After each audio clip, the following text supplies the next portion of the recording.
PTI के senator Shaukat तरीन की पंजाब खैबर पख्तूनख्वा के वज़राए खजाना के साथ ऑडियो लीक का मामला है।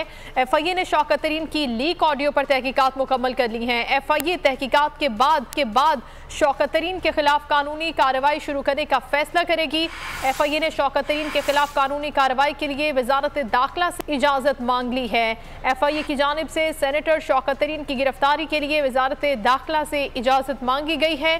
शौकत तरीन की गुफ्तगू से IMF की डील को नुकसान पहुंचाने के लिए एफआईए शौकत तरीन कौमी मफादात और सिक्योरिटी को नुकसान पहुंचाना चाहते थे और ये भी उनकी जानिब से कहा गया है कि वफाकी हुकूमत ने शौकत तरीन की लीक ऑडियो पर तहकीकात के लिए मामला एफआईए को भिजवाया था और अब वफाकी हुकूमत से इजाज़त मांगी जा रही है कि शौकत तरीन को गिरफ्तार करने के हवाले से इजाज़त दी जाए।